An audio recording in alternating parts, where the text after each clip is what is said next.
Good morning, young inklings. As always, if you like this rant, be sure to share it. If you love this rant, be sure to subscribe because it helps me to do a whole lot more of those. All right, we got that out of the way. Let's hop into it. So, a few days ago, I ranted that America was the greatest country in history, and I provided the evidence to support that flat assertion.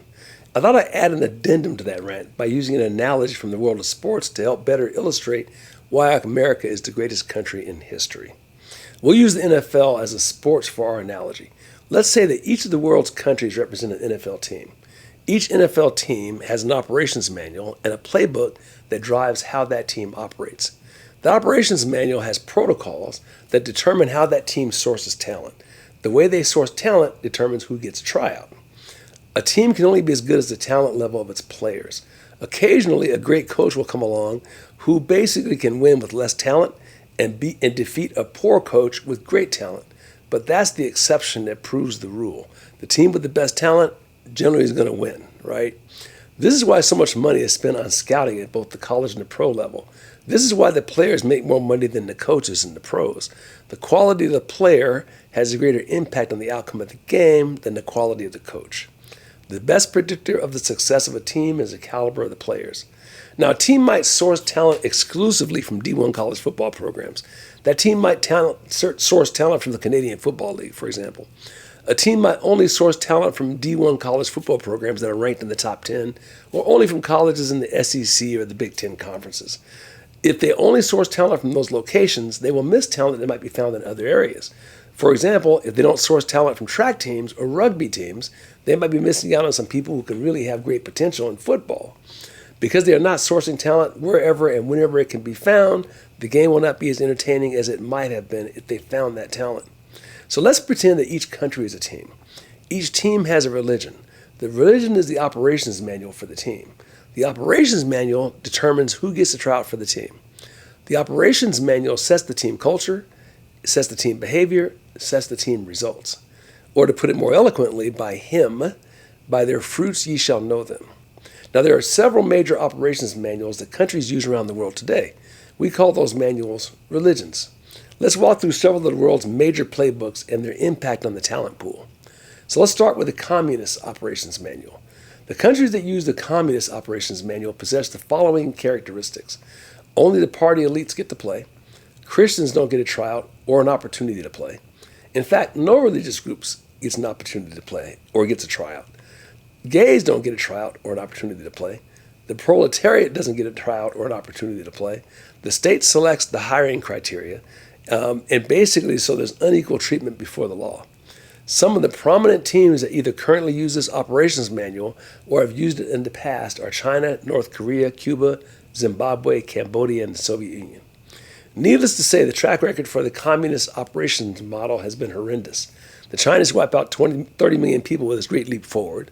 The Cambodian Communist Party wiped out 25% of the population in the mid-70s. North Korea is currently operating a 20 million man concentration camp, completely relying on foreign countries to supply it with food. Zimbabwe and Cuba have completely collapsed. The collapse of Venezuela has been so spectacular that the average citizen has lost 20%, 25% of their body weight due to a lack of food. That system makes it impossible to select the best players for the team. As a result, the performance of the team is horrendous. So that's the Communist Operations Manual. How about the Hindu Operations Manual?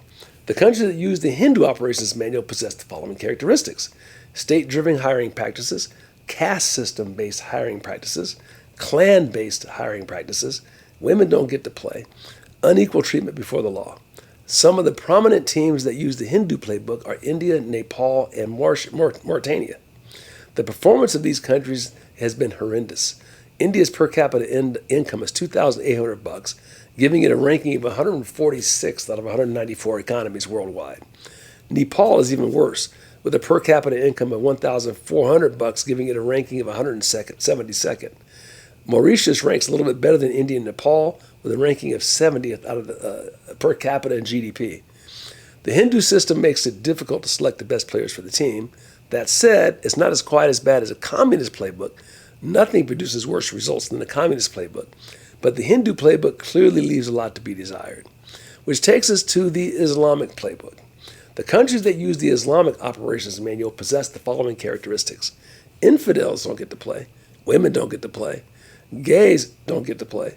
Clan-based hiring practices, unequal treatment before the law, and so you have a weak talent pool. The performance of the countries that use the Islamic playbook is also atrocious. This playbook produces even worse results than the communist playbook.